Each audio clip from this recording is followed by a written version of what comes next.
Ladies and gamers, welcome to Ladies and BelleNOiRtv as I gamers. forget to turn Oh, off the sound yet again, so let's do this again. God damn it. I'll have to edit that one out. Ladies and gamers, welcome to BelleNOiRtv. My name is BelleNOir, and right now you are watching Cast My Game episode number 8, a show where I cast your games that you sent me. So, what is this all about in more detail? Well, if you have a 1v1 replay where a master level player versus a master level player play a game, and it's about 20-minute in-game time long, you can send it to me to BelleNOir@cesnam.cz, which is my email address that I use for casting. And I may select it one day and cast it on the show. The show is running 4 days a week, Mondays, Tuesdays, Thursdays, and Fridays, with the odd exception if I can't make the cast actually. So, let me welcome every one of you to the stream as I check the Twitch chat, which is awesome. And we have some new people here. Urakra, welcome to the stream, and Default Sluskis. What should I call you, man? Because Default Sluskis is a kind of difficult name to pronounce. So if you could just let me know what should I call you, that would be absolutely cool of you. That would be cool of you. Um, so just gonna call you Default for now. I'm gonna call you Default by default. Yeah, wordplay. Get it? Wordplay. Alright, so just a usual Monday for me, but I do have some news, as you can see in the in that corner up there, over there, yeah. As you can see there above the show title, Followers Tournament number 8. Sign-ups are open if you would like to play in a tournament for 16 players with a $100 prize pool. Then all you have to do is scroll below the streaming window. There you will find the stream description, and the first panel informs you about the followers. And you can use the sign up link, or the link to the tournament, to the thread. If you follow the instructions there, you can sign up. And you can also tweet about the tournament with a hashtag FT8 or hashtag BelleNOiRtv on Twitter. And I would also be grateful if you would, if you have a Reddit account and if you prefer to take your discussion there, we also have a link for you included, so you can use that one. Couple of questions at the start from Default. Oh, Downfall is your team. Okay, so you're probably your name is Sluskis. Your name is Sluskis. That's like Ipkiss from The Mask. Stanley Ipkiss. Except your Default Sluskis.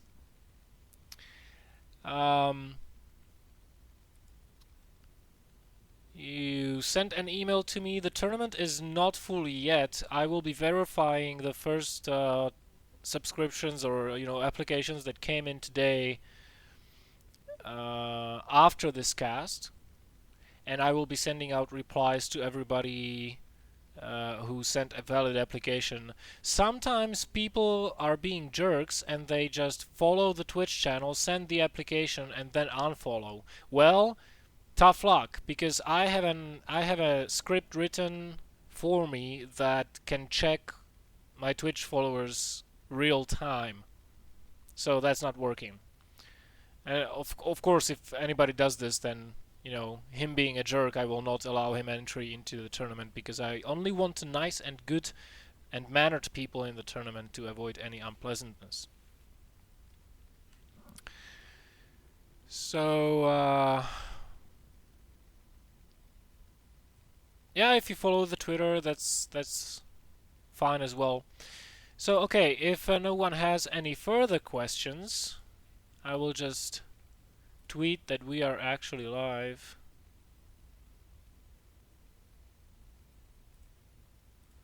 And then we can start.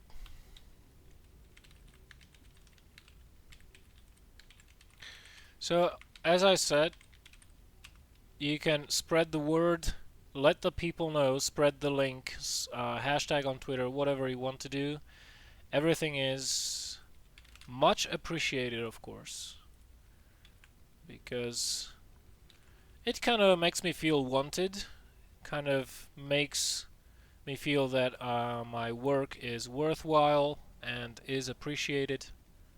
So you know, that's always nice.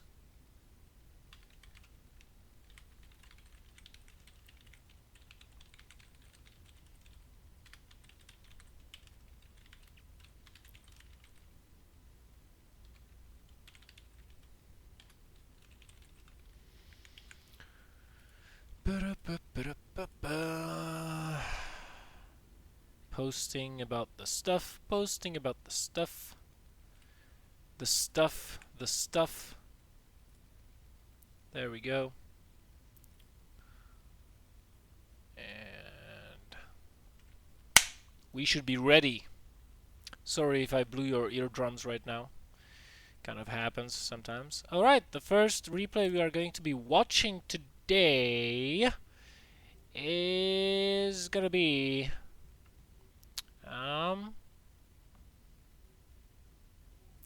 let's start with a ZVZ, shall we? That's kind of a good way to start. Okie dokie. So, this is a game between MYI Penguin, which of course is Team My Insanity, and he's playing Zerg Race, spawning as purple here in the bottom on Aquilon Flats, and his opponent is going to be a Grandmaster level player, Fnatic Zanster. At least I think it's Fnatic. And he's going to be playing the red pieces here in the top left. And before the game gets too much on the way, let me just check the shoutouts that I'm supposed to be doing.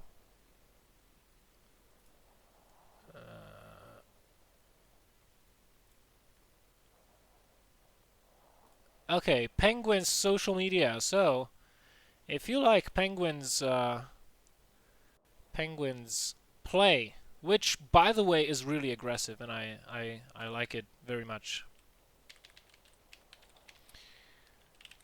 then you can follow him on Twitter here, or you can like him on Facebook here, or you can check out his stream, which would be probably the best thing to do.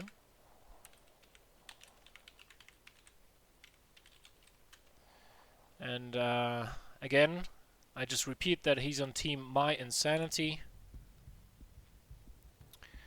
Now, nothing really wonky going on here at the start of the game. Both players just getting their pools and their gases. So, actually, both of these guys are opening in exactly the same way. Let's look at the drone counts, exactly even. Even the production line seems to be lining up quite well. Immediately saturating the gas, both of the players. None of those drone scouting. None of the players are drone scouting, actually. And we can see that both of them are going to be expanding. There we go. MYM Penguin putting down the hatch just 10 seconds or so after his opponent did so. So let us actually see, yeah, Zanster skipping one drone to get that hatch a little bit earlier. You know, this is of course a preferential thing. It's not like half a drone is going to make all the difference in the world, but it does make a very slight difference. So speed is right now started for Zanster. Let's see if he does pull out the drones out of the gas, and he indeed did so. So he's going to be powering drones a little bit here. And ooh, we have 6 slings on the way for Penguin straight off the bat.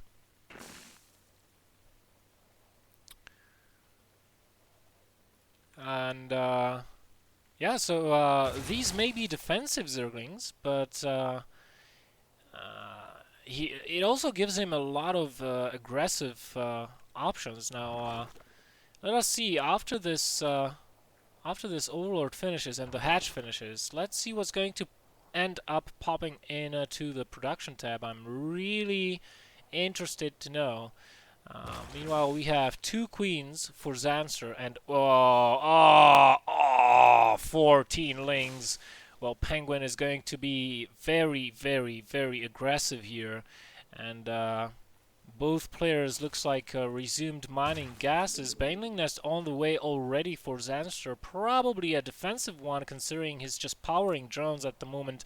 26 drones and rising, whereas Penguin is staying just on 15, 16 or so. Now squeezing a couple more Zerglings in there. And Zanster has seen that group of Zerglings moving out across the map, and if he hasn't, he's in a huge amount of trouble, and as a response he is getting a lot of Zerglings, but those Zerglings will not be out in time, and the queen block fails. Both queens get surrounded, and look at this nice micro by Penguin, even finding those 2 banelings there, reacting very, very quickly to those and sniping them off, and this is not looking good for Zanster at all. He's trying to morph some emergency defensive banelings, but this is not going to be out in time. But Penguin, he has to be careful. He doesn't know about the timer on those banelings, but look at how smart he is, just leaving 3 lings behind, leaving them to take care of those 2 banelings and sending the rest of those into the drone line. Now some reinforcements from Zanster are coming in and end up cleaning the attack up, but after all is said and done, 8 drones have been killed. Zanster feels that he has to do a counter-attack. The drone count is suddenly in favor of Penguin, who's been droning heavily behind this attack, and now it's his turn to be defensive. The Spinecrawler is already on the way. The banelings should be done in time, and if he micros correctly, this attack should do absolutely nothing to him, especially with this low amount of links, but more are trickling in across the map. Zanster would be very wise to wait until those Zerglings finish and come. Oh, nice hit with the baneling. Is this baneling going to get... Oh, only 1 hit onto those, but he did quite a lot of damage to some of them, and now Zanster is getting his revenge on Penguin's drone line. So let us see, 22 versus 26 workers, still putting Penguin ahead, and he decided that right now is the correct time to get himself a lair.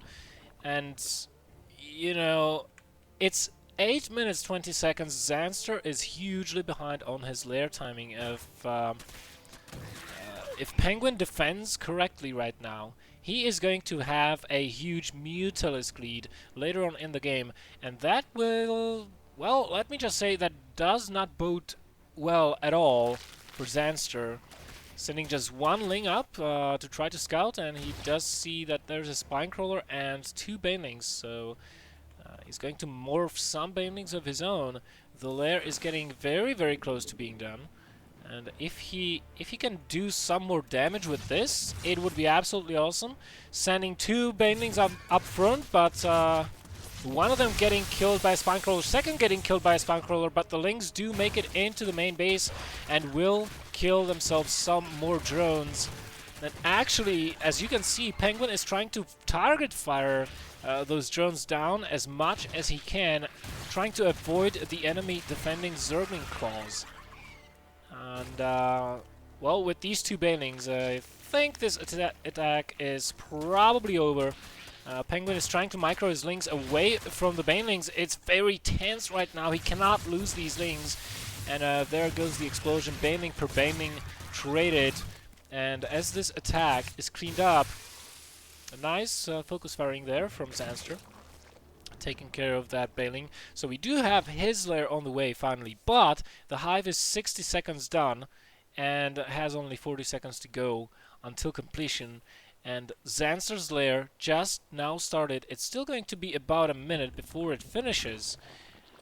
The drone counts are heavily in favor of Penguin. He did a very good job of slowing down his opponent's economy and keeping him occupied, and as a result, Zanster is very much so behind on his drone counts. And I think he would be behind even if he did not incur that many hits to his economy. So both players right now are trying to get their third base up. Penguin posturing defensively between his third and the natural, very wisely so, because any kind of successful Ling counterattack could prevent him from building those Mutalisks. But now that the Spire is finished, all the gas has been dumped into that, queuing up the +1 carapace upgrade straight up. Oh, is he going to get all those Banelings? 4 Banelings died to 2. That was a very successful trade for Penguin, and is he going to keep this base alive? It looks like it will be very close. Yes, the Zerglings engage each other, but with the Mutalisk support, I think Penguin does have the reins firmly in his hand. This third will go up, so far he's not really incurring that many losses. And with this Mutalisk lead and the upgrade lead he's got on his opponent, he's going to be in a very good shape. So basically, the only chance Zanster has right now is to slow his opponent down. He has to flood with Lings and do a lot of counterattacks, but as you can see, Penguin is quite aware of this, and that is precisely why he is not moving out on the map with his Mutalisks. Instead, he's using them defensively, trying to scout for the Lings and deny them where possible. And now that he feels that he's got the Zergling lead on the ground, he can safely go out on the map with his own Mutalisks and try to do some magic. Meanwhile, his opponent bought himself enough time to get a couple of Mutas out, but it is not going to be enough. He's only going to have a couple, whereas Penguin already has 15 out on the field, and the upgrade just now finished, whereas Zanster's upgrade for the carapace for the Mutalisks not even started yet. Still a large Zergling presence here for Penguin, defending his main base as the Mutas are taking out the third. And look at this, this is just incomparable. 15 Mutalisks to just 8. Zanster will have to play Turtle for a long time, until such a time he can deal a crushing blow to his opponent. He has to fight with Queens. He has to use his Zerglings on the grounds to mitigate the bouncing Glaive Worm attack of his opponent's Mutalisks, because otherwise he cannot hope to keep his own Mutalisks alive. And well, he's trying to go for a backstab right now. Let's see if this will be successful. Taking out a couple of Warlords. Actually, if he takes out this one, it is going to supply block his opponent, but both of them are now supply blocked. And it looks like no Zergling run-bys will be at all effective towards the space. Mutalisks trying to maneuver around each other. Zanster does see very clearly that he has a huge disadvantage in the air, and he would not be wise to engage, losing 2 Mutalisks there for nothing. Okay, losing 1 only, but this second one is very, very close to dying. Transfusing that one hurt Mutalisk. Very nice thinking there by Zanster. A little bit of a Zergling skirmish over here on the east side of the map, but Mutalisks do come to the rescue, and Penguin is doing a very good job of keeping his enemy's Zergling counts pretty low, so that way he is safe versus Zergling run-bys and counterattacks. But right now, the Mutalisks are out of position to deal with the enemy air forces. And Zanster, he may very well get a lot of drone kills right there and then. Too bad he does not have very many Zerglings on the ground to complement his air forces. He does have 30, but they are out of position, not really attacking together with the Mutalisks. And, well, he is killing very many drones here, let me tell you that. 28 drones total killed in this game. Putting Penguin behind yet again, but doesn't matter. You see, the thing is, Zanster is at a disadvantage in the air, and there is not a very big hope of him catching up. And unless he can catch up, any kind of economic damage he does not matter. because as soon as these Mutalisks get cornered, then Penguin is going to win the air battle, and that's going to be it. And if we look at the Mutalisks count, it's almost double of what Zanster has, so... Oh, mismicroing for a second there, forgetting those mutas in the corner, and there's a GG. Well played, Zanster, knowing that he cannot come back into this.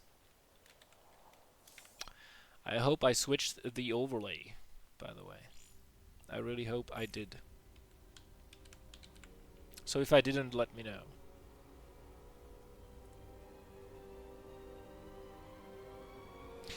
Yes, you are absolutely correct, Soskus. Most people do send games of them winning, but some people actually send me replays of them losing, just because it was a very worthy game of to watch, and a very fun game, entertaining game, or a high quality game, or a very close game.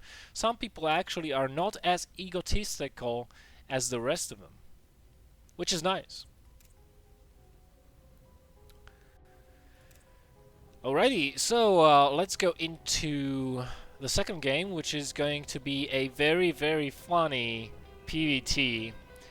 And if some of you guys do remember early days of Wings of Liberty and the Moro build, with which he pretty much slammed every Zerg, he was playing it as a Terran back then. So you are going to laugh your asses off, because when you are going to see what I'm about to show you, when you see what I'm about to show you, you will be, no way this is possible in Heart of the Swarm. Are you kidding me? Guess what? It is, and I'm going to show you right now.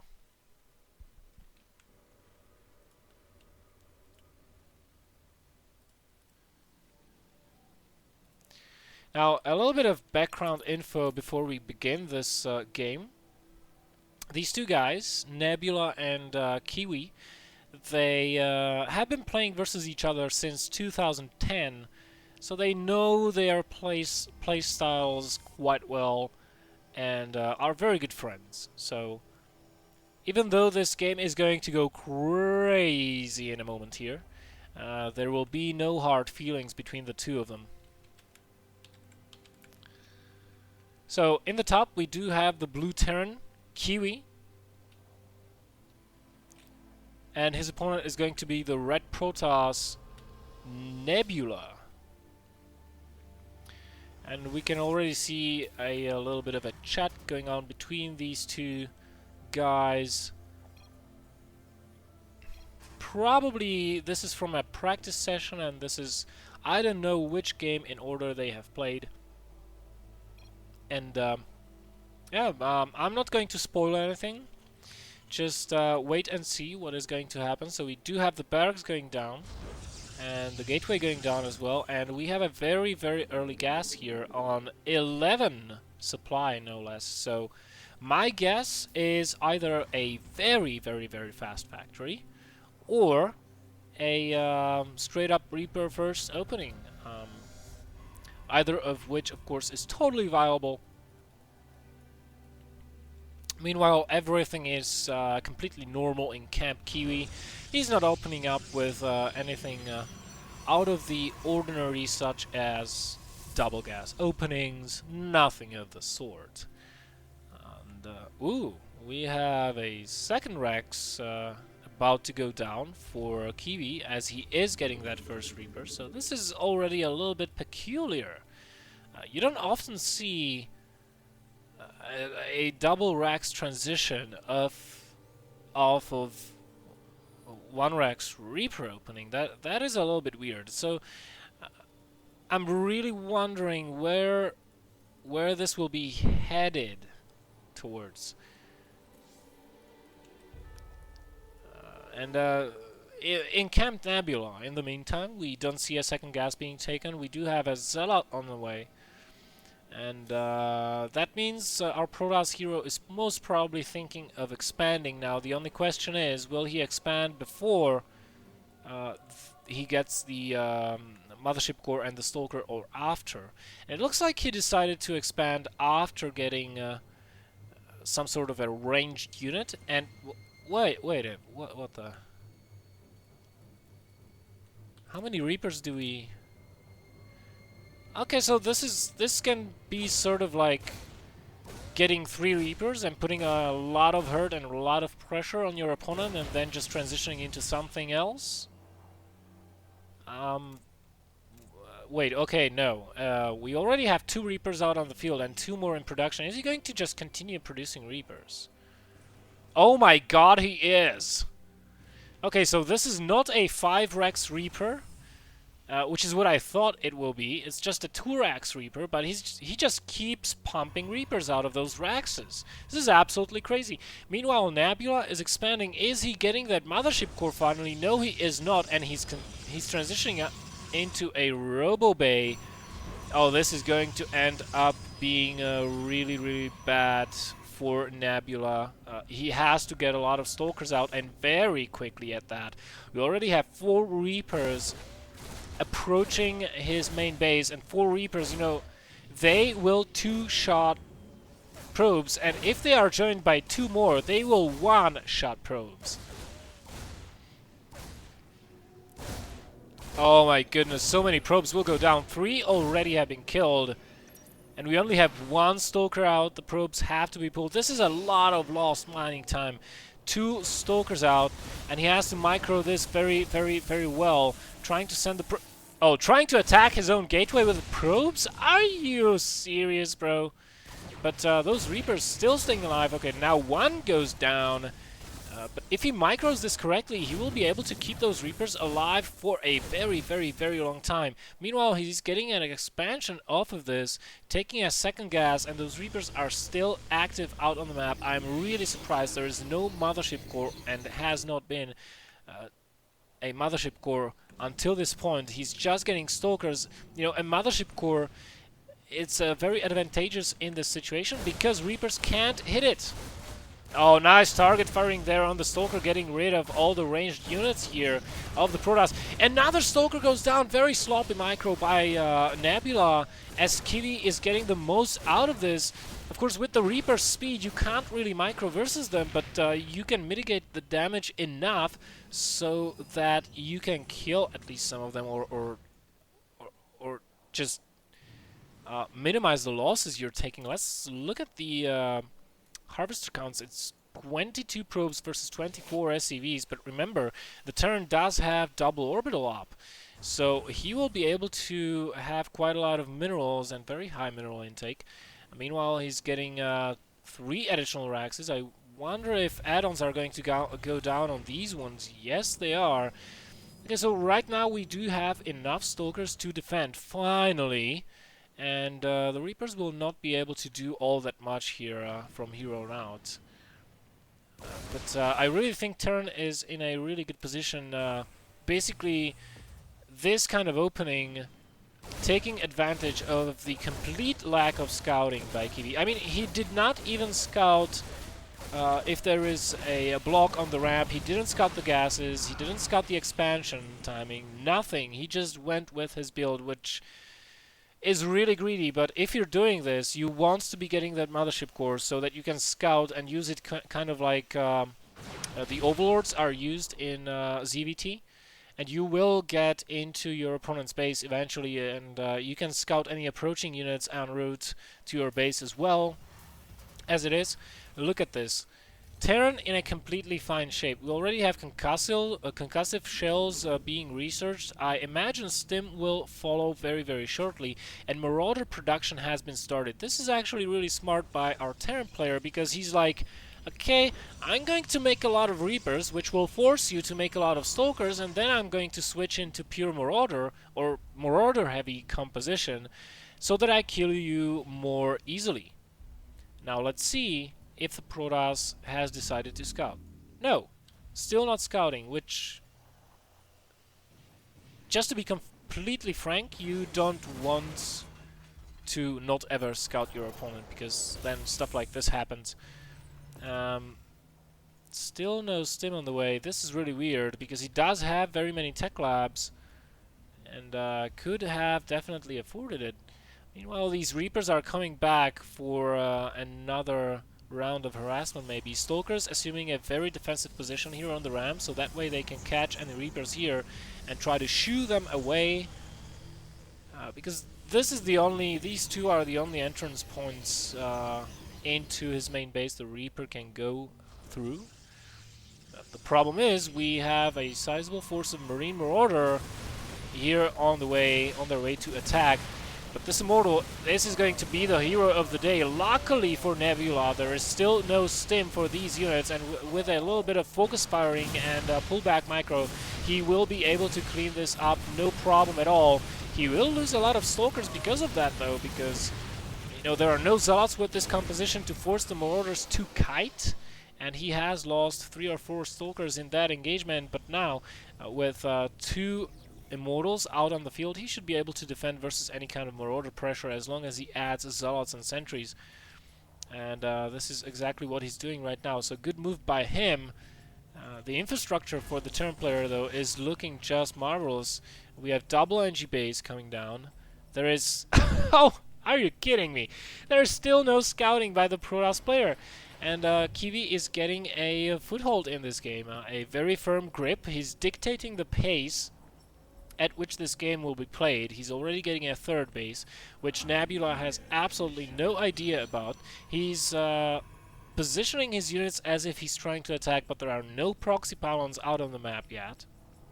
So, oh, he must have seen that oh, he does see that SCV. If he... oh no, he's caught out of position. No sentries here. And although the stim is not down, the medevacs will account for that deficiency, and as a result of this, Kiwi has no way to punish that expansion. He did build a proxy pylon though, so he can warp in later on for a backstab or a counterattack. And interestingly enough, he wants to be transitioning into double forge Colossi, looks like, against a Marauder heavy composition. Not the best decision you can make as a Protoss, but hey, against that opening that his Terran opponent did, his whole build was thrown out the window, and he does not have any AoE to speak of. So, since he does have a Robo already, probably the smoothest transition he can go with to get himself some some area of effect damage. Just because, if he wanted Templars, he would have to get a Twilight, then get Templar Archives, then wait for the storm to finish and energy to gather, etc, etc, etc. One big and crucial thing I am missing here from Nebula's play, though, is the complete lack of sentries. The whole game, actually. And this is a really nice move by Kiwi. He's going to drop from the back 4 medevacs full of units. That is a pretty huge force. And in order to secure that drop from offloading, he's going to attack from the front as well, trying to pull the army back. He's succeeding in that. And this whole drop has unloaded its payload as... for the time being, the Nexus is going to go down. Photon Overcharge activated, but gets only 2 shots off, and as soon as the Nexus goes down, what does the Terran player do? Just loads up and boosts away. And I wouldn't be surprised if Kiwi would attack right now. He does have the pylon here. He knows, probably has to suspect that there is a 3rd expansion. He saw the SCVs to transfer there before. He just was scared away by the Terran army, and rightly so. Oh, a huge supply block there for Kiwi, so he's dropping multiple supply depots. 3 Zealots are going to kill a lot of SCVs. Oh, but there's a huge drop in the main base. Those are the 4 medevacs that boosted away from the natural before. And meanwhile, Nebula is losing all of his army. The Terran stims forward, stims for the win, and the probes coming too late to the party. Not that it would have helped. And there's the big LOL by Kiwi as as Nebula G's out of the game. Very funny game. I still remember the times when Moro used 5Rex Reaper to freaking kill everybody everywhere, and this was kind of reminiscent of that. Just remember, guys, get a friggin' mothership core and scout. Number one, actually, a number one and number two rules in every matchup. Scout and get a mothership core sooner or later, but you definitely want to get it out sooner in a PvT matchup.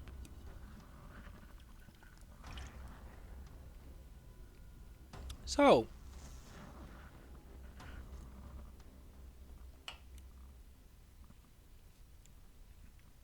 once again, thanks to everybody for watching.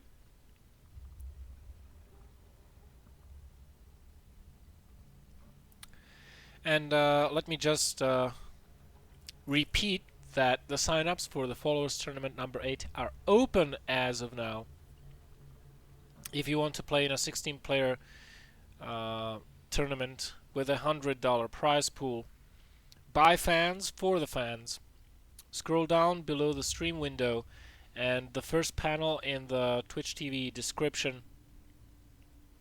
You will find a link to Team Liquid thread. If you follow the instructions to the letter, you will be accepted into the player pool. In case the bracket is already full, of course, you will be put into the substitute pool. But yeah, if you want to play, just sign up. If you want to watch others play, though, the tournament will go live this Saturday. That's May 18th, 4 p.m. Central European Summer Time. On this stream that you're watching right now, it usually lasts between 4, 5, maybe 5.5 hours.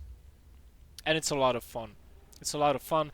And sometimes we have pretty tense matches there, so you are all invited to come on Saturday and cheer for the most sympathetic player. So, what have we casted today? This game. Alright, I'm going to keep the longest game for the end, and right now we are going to jump into a little bit shorter game than the last one I'm gonna be casting today, because the last one is really long, but a really good macro game. So right now we are going to see a ZVP. It's going to be Gron versus Temnotal on Daybreak.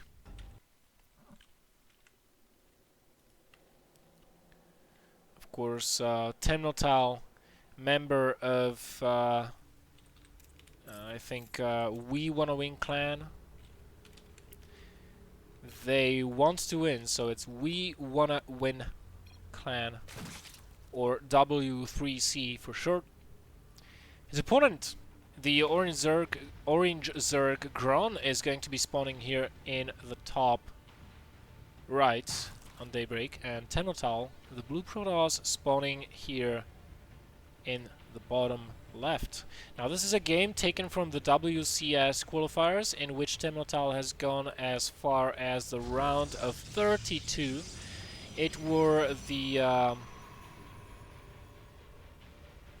it was the round number 1 of the qualifiers. Just to answer the question,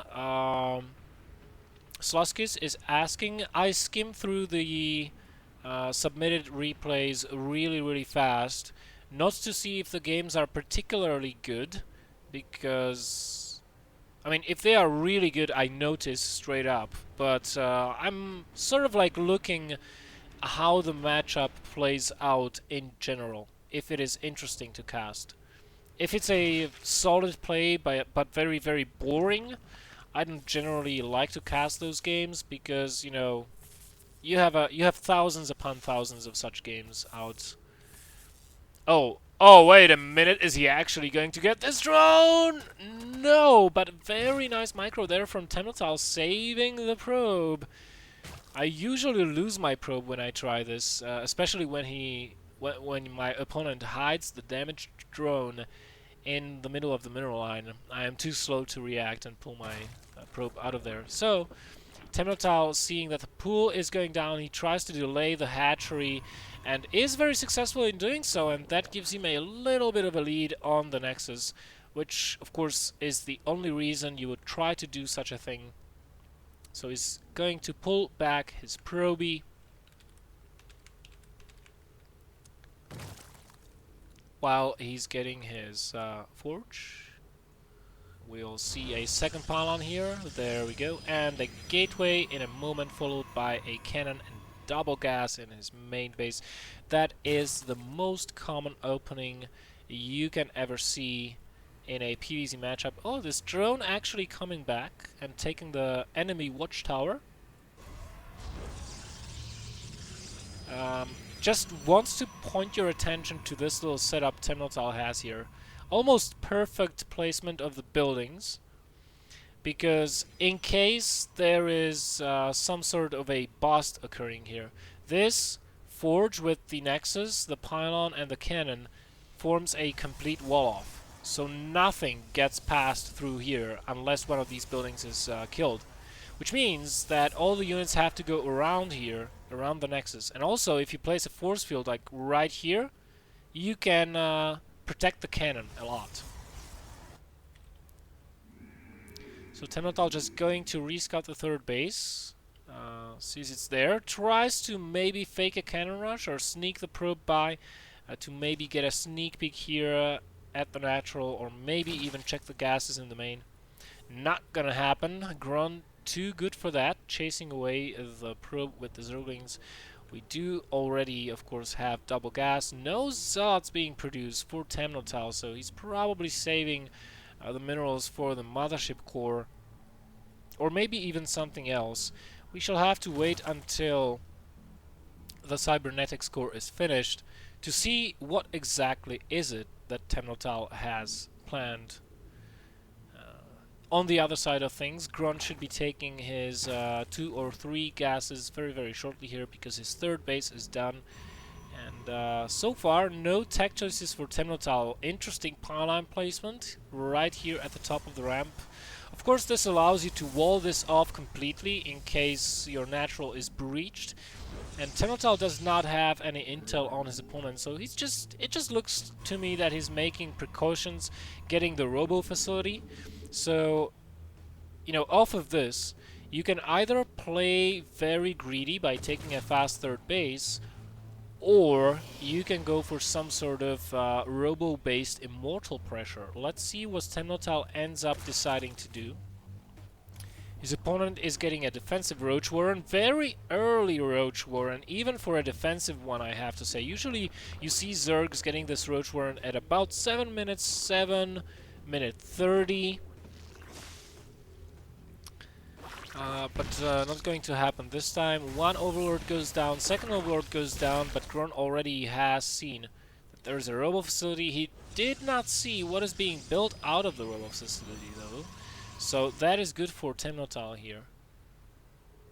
And it is going to be an immortal. Now still, this can still be a defensive opening into a macro game. Okay. With yeah, still can be defensive. With 4 gates and a robo, you can pump out enough sentries and immortals to be safe versus Ling Roach pressure. However, TemnoTal is not scouting yet, which he really should be, because right about this time, you know, we have the lair on the way, should be finished at around 9 minutes, and that's exactly the time you want to scout your Zerg opponents to see what kind of tech he throws down. Is it going to be an infestation pit? Is it going to be a spire? So far, no attacks have come TemnoTal's way, so he knows he's pretty safe.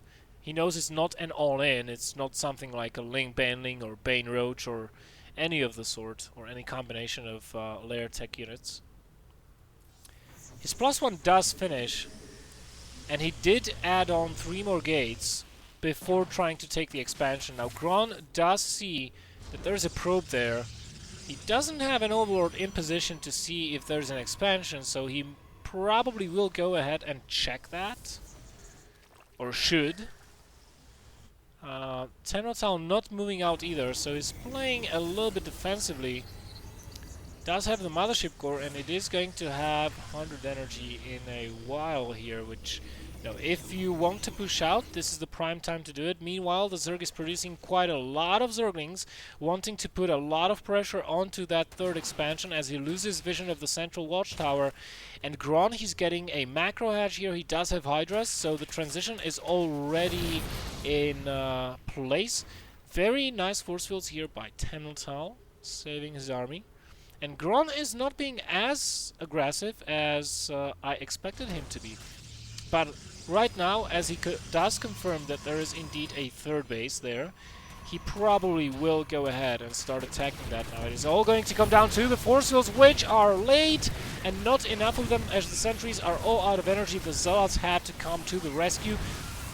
And believe it or not, in this particular circumstance, the Zealots are going to be pretty good, because this is majority or 100% of these forces are links. The problem for Tennotal here is he is losing a lot of sentries, so any kind of like heavy Roach or Hydra follow-up to this would probably cause him a lot of trouble if it wouldn't kill him outright. Meanwhile, Tennotal is going to go ahead and transition into Colossus play while he's going to go ahead and try to drop his opponent. Let's see. The harvester counts are at 57 versus 54, so quite an even game, but Hydras out on the field, they have very high DPS. And the only thing Tennotal does have going for him is that they don't have muscular augments yet, which basically means if Gron engages with this and he does not kill the opponent's army, all those Hydras are completely forfeit. Speaking of range, the Colossi do not have range yet. How many do we have actually out on the field? Only one Colossus. Second Colossus out on the way. The third base is happily mining. Tennotal keeping a very good, keeping up with his macro, keeping his minerals low. Oh, that Colossus has to be careful. Runs straight into the Zerglings and goes down. An emergency force field thrown down there with the sentry, but with the range, the Hydras are actually able to pick off every single sentry, and this is a very good position here for Gron, as Tennotal's army is split up. He's desperately trying to Chrono Boost out that second Colossus. Is it going to be enough? We have a whole control tab of Hydras here. The upgrades are going to be cancelled, and cannons will not be built. Is he going to go for the pylon here to unpower the robo facility? Probably not, and we have two Colossi out now, and Tennotal has to micro like a god to hold this off. Meanwhile, we have Ling reinforcements on the way, so as long as Gron kills these two Colossi, he should be fine, but those Hydras are getting cornered, making contact with the Zealots, and all of them are dying, and now the Lings come directly into the laser beams of the Colossi as they micro back behind the Zealot wall. Perfect micro there by Tennotal. Now he has to rebuild the cybernetics core and his front wall just to stay alive. How is Gron going to follow this up? He is throwing down the Spire, he's getting the infestation pit, and you know, during all of this, probably Gron thought that, hey, I'm gonna kill him with this, because he is not prepared, and granted, it was very close. Maybe if Gron would try to engage here, he would be in a better position, you know, a greater arc, further away from the robo facilities, further away from everything. And with the lack of sentries, remember, Gron killed almost every single sentry in the mid game there of Tennotal's. So he was in a... he didn't really need maneuverability with the Hydras as much, because the Protoss did not have the option to control his army movements. And one very bad thing, though, happened during all of this. And what happened was that Gron is hugely behind on upgrades. He doesn't even have +1/+1 for his units. His infestation pit is greatly delayed. And if we look at Tennotal's army composition, he's got 3 Colossi, 2 Immortals, the rest are pure Zealot, save 1 sentry. Gron is trying to go for another move out, but he's being caught out of position just because this army is in the south, and he did see it by losing that creep tumor, so he's going to try to defend with swarm hosts and do Ling run-bys and counterattacks while he's doing that. Where do we actually have those swarm hosts? They are being repositioned here to protect the 4th base. A lot of workers have gone down at the 3rd base and are still going down. Tennotal activating the Nexus Cannon then there with the Mothership Core and trying to deal with the Lings that way. And you know, if these Lings were in a little bit of a better position, Temotal probably would not have lost as many. I mean, Temotal probably would have lost way more units than he had. And right now he's going in. He's got 4 Colossi with this. That's more than enough to fry every single Swarm Host here. Multiple transfusions going off onto those Corruptors. Gron realizing that those Corruptors are the only thing that will keep him alive right now. But no, the Colossi still standing tall. At least 2 of them. We have 2 Archons in this composition as well. The 4th base goes down. The 3rd for Temotal still up. And Gron just straight up leaves the game. And if we look at this, how very low upgrade game this was, it's a miracle that I mean, it doesn't usually, you don't see games like these very often. That's what I'm trying to say.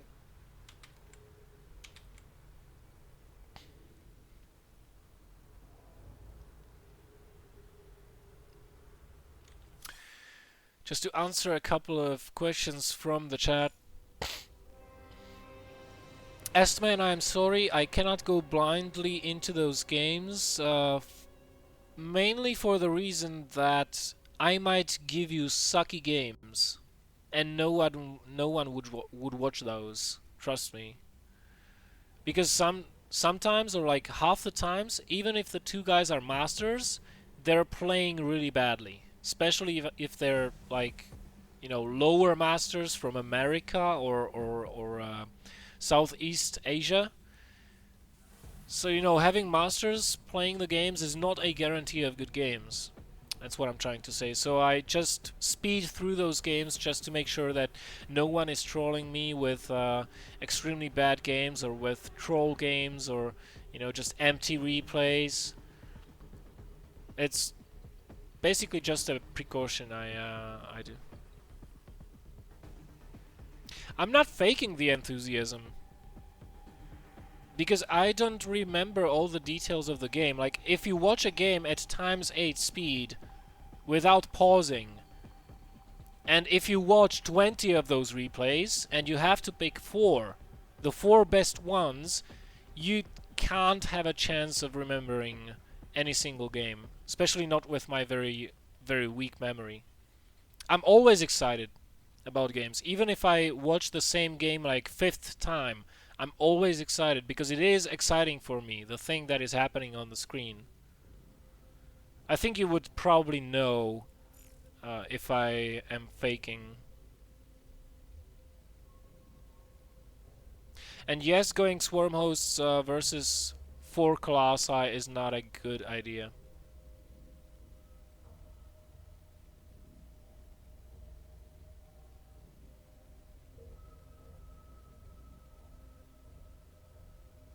Well, I have 60 replays and I already casted 30 of them, and there is not very many replays coming in anymore. The most replays I got was when I started the show.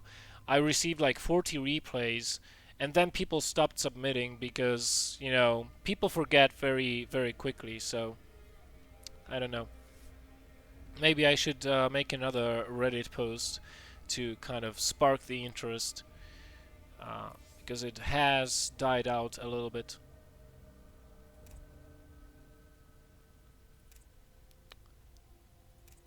Alright.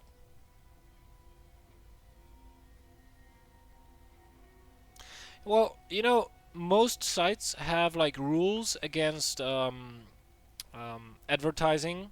Like, for example, on Reddit, you can't post the same link in a space of 2 days, advertising the same the same stuff. I think it's 2 days, or 1 day or something like that. So, like, I don't want to be a douchebag and just, you know, being an attention whore, because I am not an attention whore. It's just that, yeah, it's a little bit tough.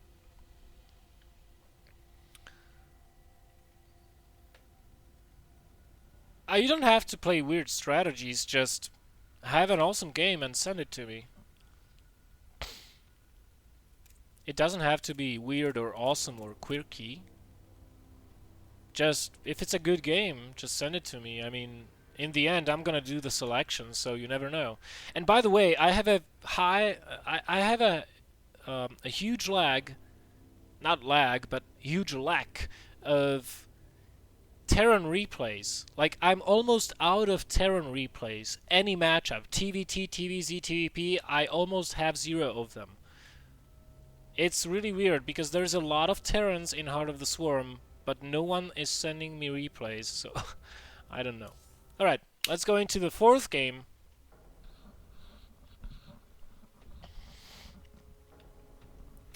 This is going to be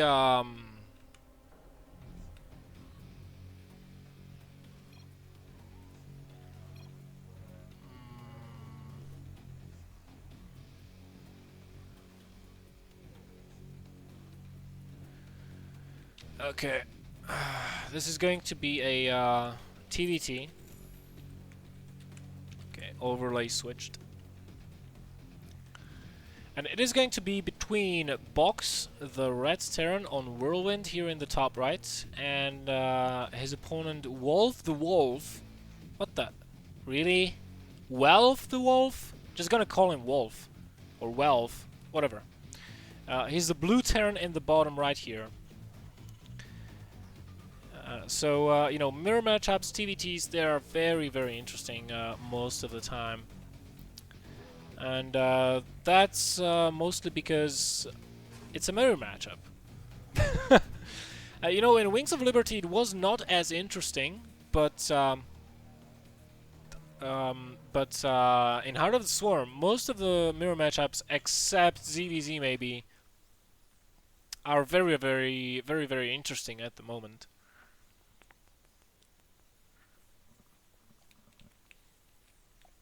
I think the most interesting one is actually the TVT mirror matchup, just because of the medevac boost.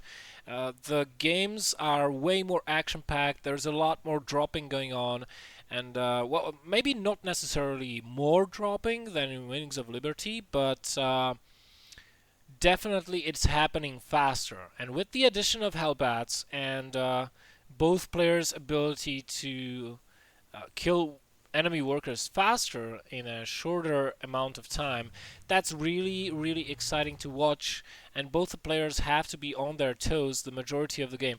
Box getting lucky here with his scout, scouting his opponent on the first time, but unfortunately getting locked inside his base. Now we do see Wolf, he's getting a gas, as is his opponent, but Box, unlike his opponent, is not going to go with Marines straight up. He's going to go into a factory, and either Wolf is trying to hide something from Box until such a time that he can get rid of this SCV. Come on, Marine, get on the job. Jesus Christ, like, don't over stutter step.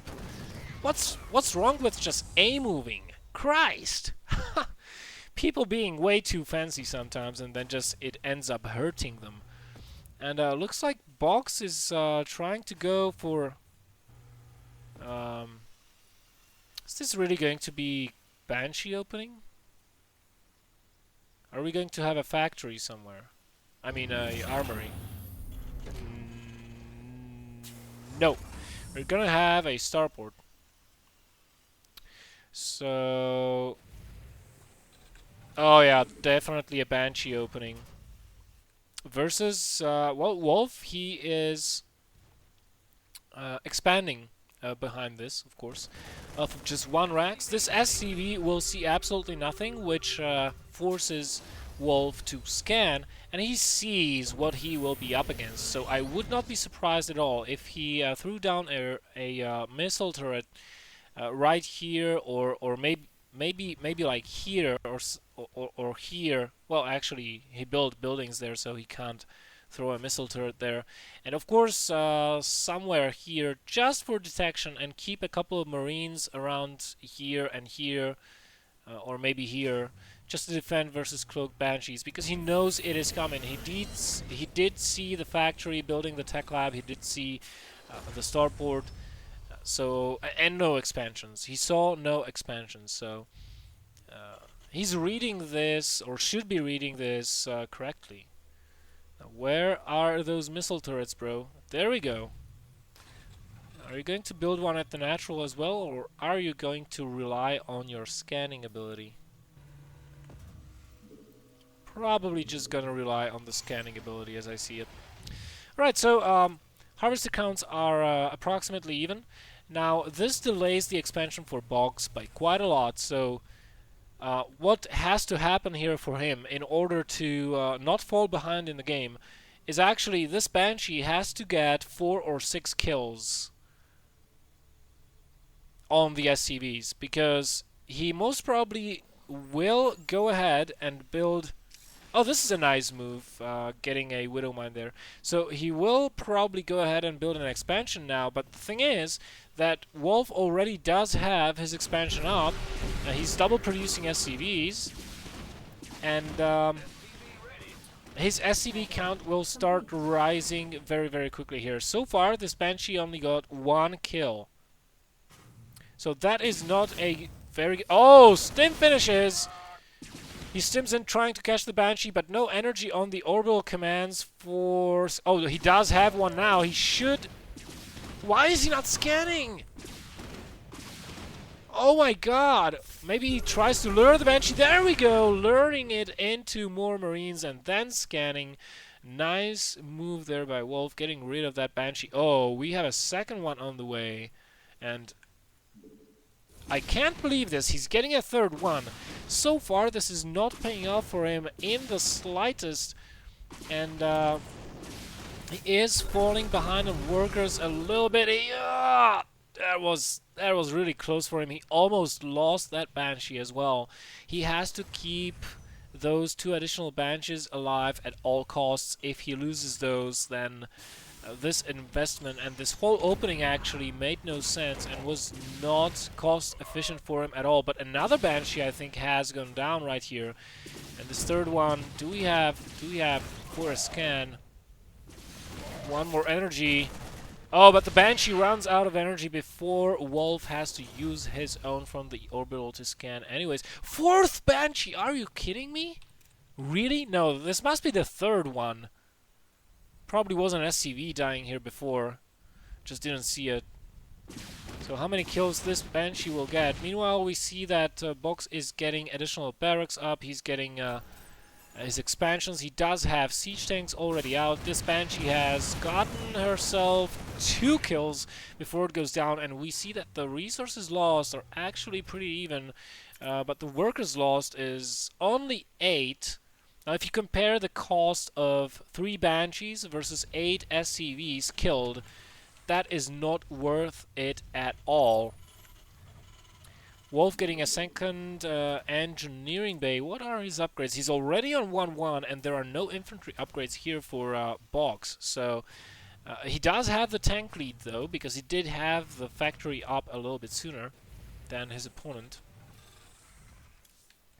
So let us see here. He's 2 tanks up, and the infantry count is actually very, very similar, as is the harvester count. Wolf trying to ascertain the state at which his opponent is. And yeah, suspecting that he has a 3rd base up, because the truth is that Books did keep his opponent back in his base, pinned defensively, for quite a long time, and that would be the most opportune time for him to get a 3rd expansion up. But Wolf does see that there is no such thing, as he's going to go and... Oh yeah, he's going to go ahead and leave a couple of Marines behind.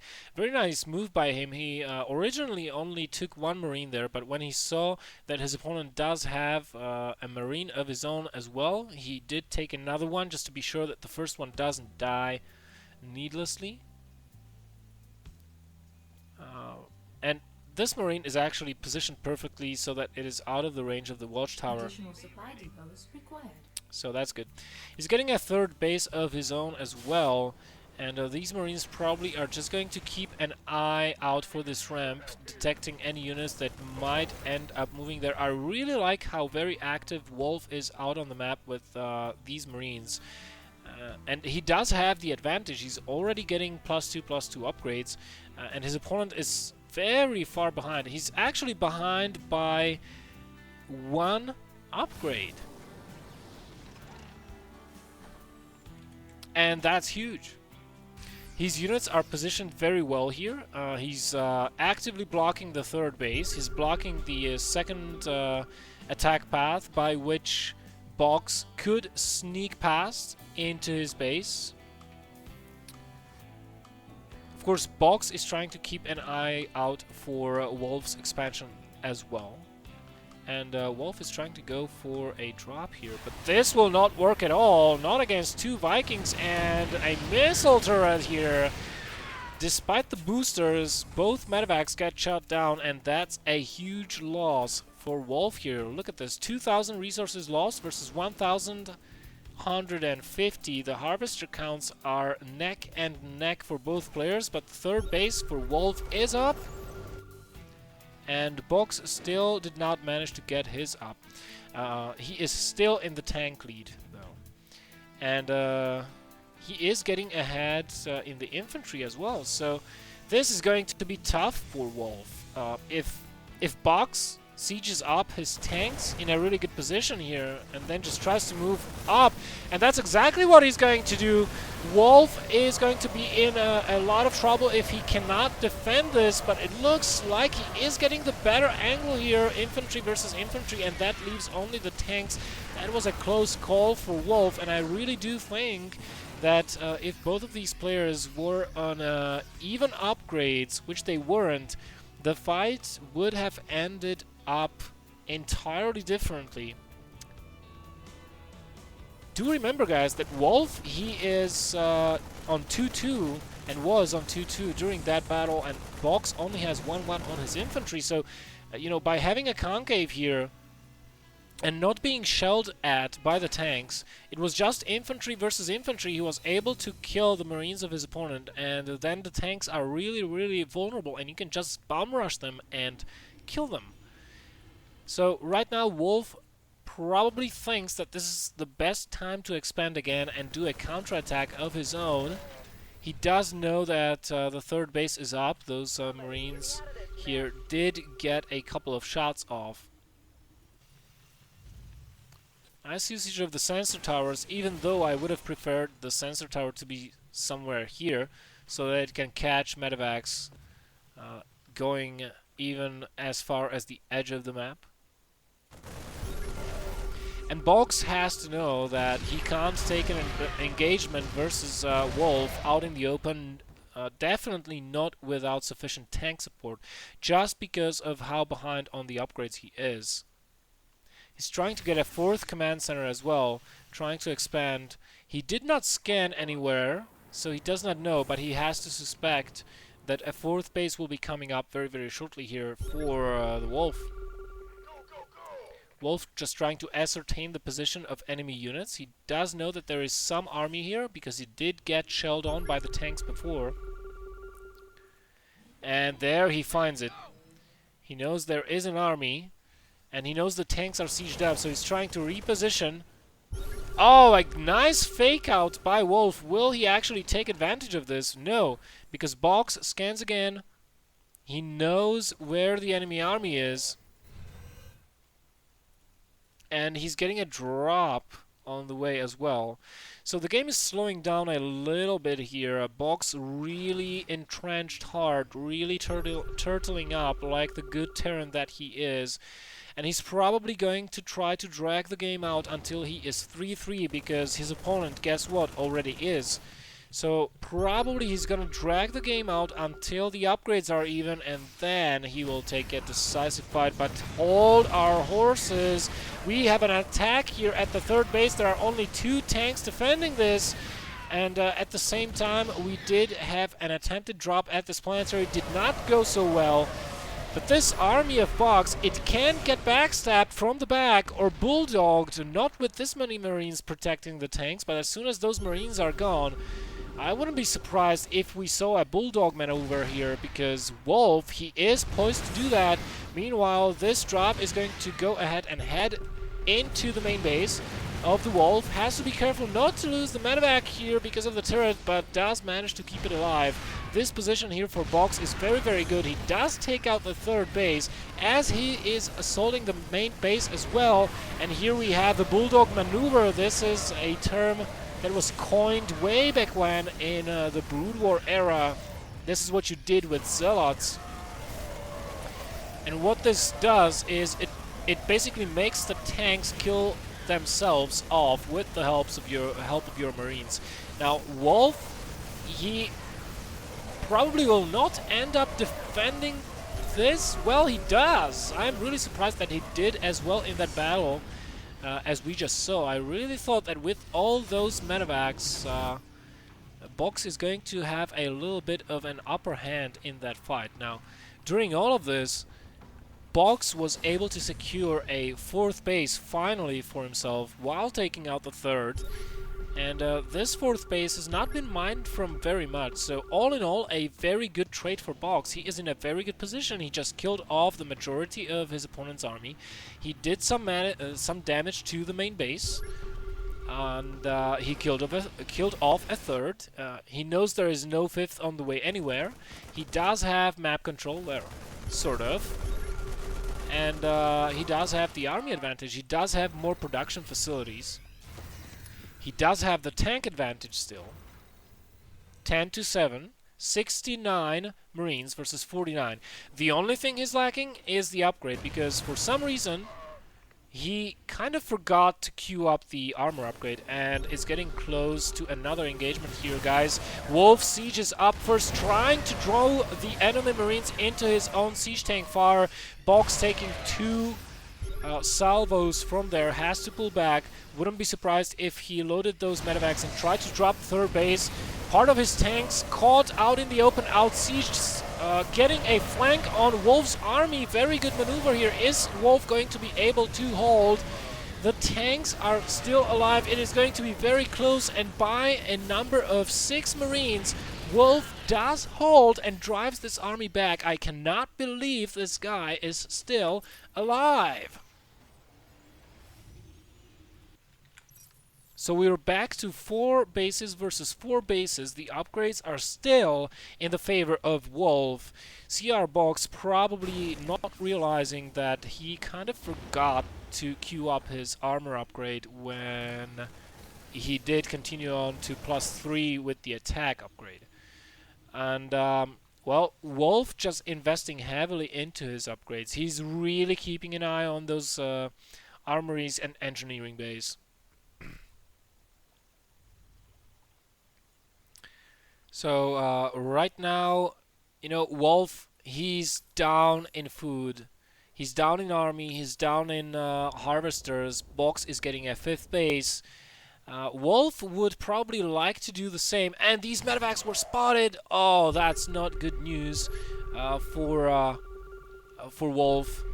Because that will mean that probably Box will send some units over here, or maybe over here even, to patrol and catch those medevacs, as Wolf is trying to secure the center position here. A lot of sensor towers all across the map. This is going to be really tense now. Wolf does see the approaching army, judges that it is too big for him to handle at the current moment, pulls back, tries to wait until he has more food in his army. Meanwhile, the medevac drop, double medevac drop, unloads here. It is visible, or will be visible very shortly, to Box on the sensor tower. He probably will send some forces to deal with that. No, he is pulling back the entirety of his army. Wolf, just for the sake of it, trying to check up here if there's a base, because he did get scared by the planetary fortress there, but he will kill this one before it is morphed. Cancel coming way too late there. But as it is, Box does catch this army from the back and annihilates it. Harvester counts are still very, very, very close, but Wolf not in the best of positions. He's basically on the same number of bases, and only now has been able to deal back the blow that he suffered by losing the third earlier on in the game.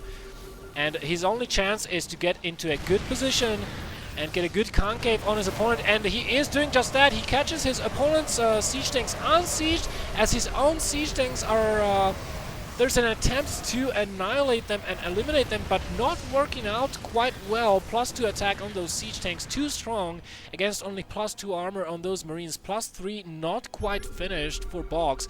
And suddenly the game is turned on its head. Wolf in the driving seat yet again. All he has to do right now is deny expansions and be careful not to take unfavorable trades for him.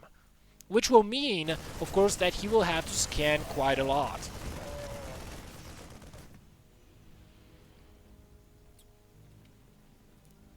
Sensor towers are an awesome thing. Box knows by which way the enemy army is moving, but...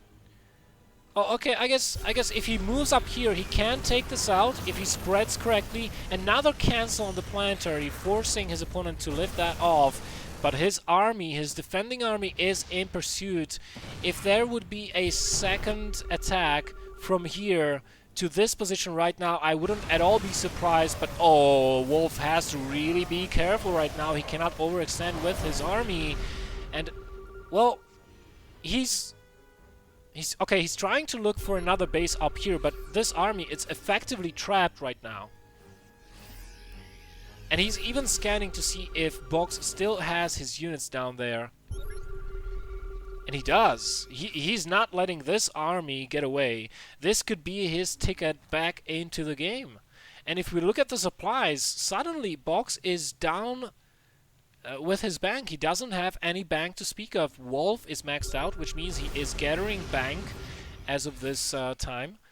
So if Box can kill off this army and then attack somewhere else straight away, that might be his ticket back.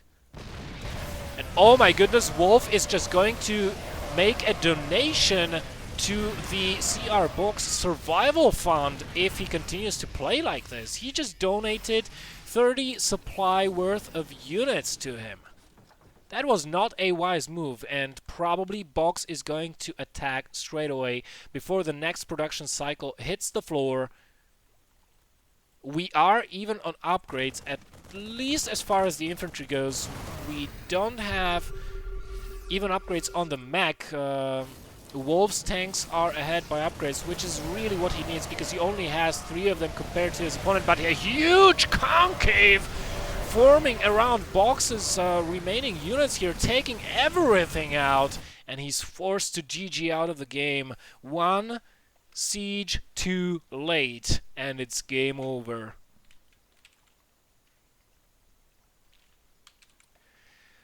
Alright guys, those were today's games. Thank you very much for watching. I really do hope that this game was entertaining for you to watch. And I see that everybody is just trolling me. Thank you very much. I love you as well. I love you too.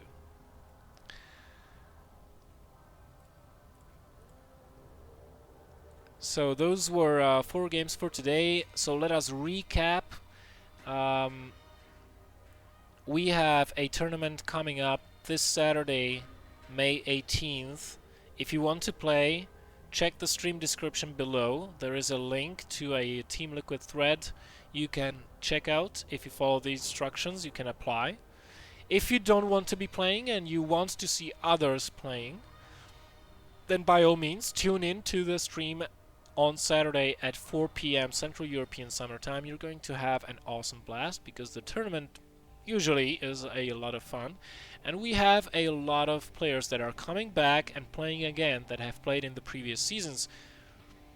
And I'm sad to say that we have yet to see a Terran player winning a tournament.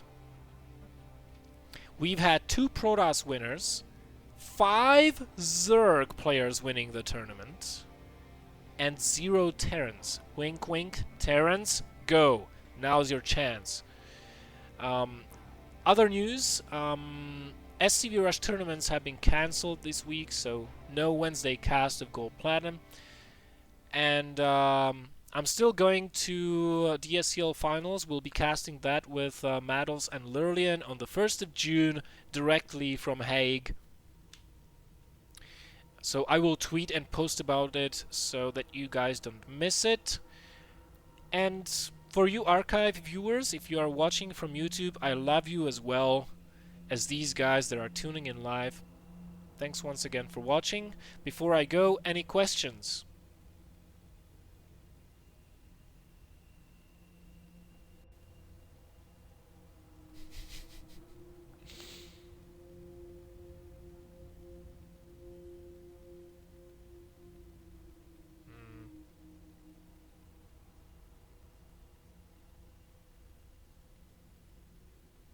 There is an awkward silence right now. What did I do for my mom during Mother's Day? Um, I came to visit her. I was helping her the whole weekend do stuff that she wasn't able to do herself. And then I bought her a very expensive box of coffee because we too are big coffee fans, and a cake, a pretty big cake, just for Mother's Day. That was what I did. It all cost me about, I don't know, 40 euros or something like that.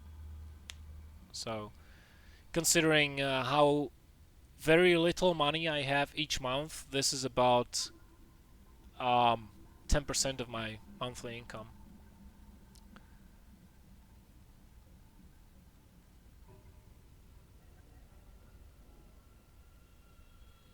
No, 40 euros is not $150. It's maybe like 60, 55, I don't know. I don't know.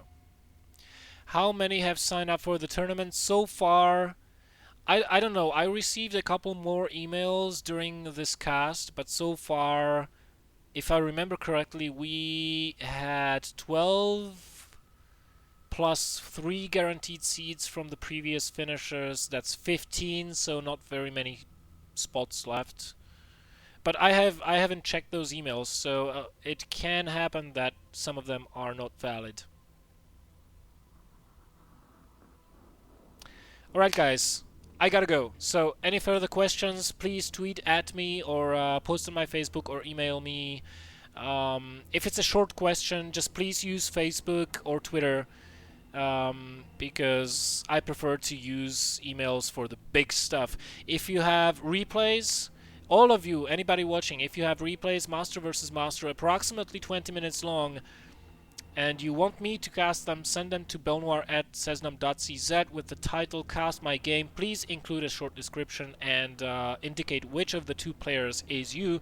If you want me to make any shoutouts for you during the cast, include the links if you want, and I will do so.